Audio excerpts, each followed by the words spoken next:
সংস্কারের গাফিলতি চরম ভোগান্তি পোহাতে হচ্ছে দুই উপজেলার বাসিন্দাদের। মোহাম্মদ ইরফান আলী, দিনাজপুরে সড়ক সংস্কার কাজে ঠিকাদারি প্রতিষ্ঠানের গাফিলতিতে কাজ শেষ হচ্ছে না বিরল বোচাগঞ্জ উপজেলার মধ্য দিয়ে বয়ে যাওয়া সড়কটির নির্মাণ কাজ। এমতাবস্থায় সড়কটি হয়ে উঠেছে ঝুঁকিপূর্ণ, যে কোনো সময় বড় ধরনের দুর্ঘটনার আশঙ্কা রয়েছে। বিরল উপজেলার বটতলী বাজার থেকে শুরু করে বোচাগঞ্জ উপজেলার মডেল মসজিদ পর্যন্ত সড়কটির প্রধান বাজারে আরসিসি ঢালাইয়ের কাজ শুরু করে ঠিকাদারি প্রতিষ্ঠান।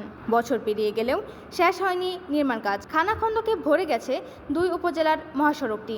রাস্তায় কার্পেটিং তুলে ফেলার কারণে বড় বড় গর্তের সৃষ্টি হয়েছে। বর্ষাকালে একটু বৃষ্টি হলেই তা পানি জমে থাকে রাস্তার মাঝখানে। চরম ভোগান্তি পোহাতে হচ্ছে পণ্যবাহী ট্রাক, বাস, অটো এবং ভ্যান চালক সহ সাধারণ পথচারীদের। এটি হলো জেলা শহরে যাওয়ার একমাত্র যোগাযোগের মাধ্যম। স্থানীয়দের দাবি, দ্রুত রাস্তা নির্মাণ কাজ শেষ করে মানুষের ভোগান্তির অবসান করা।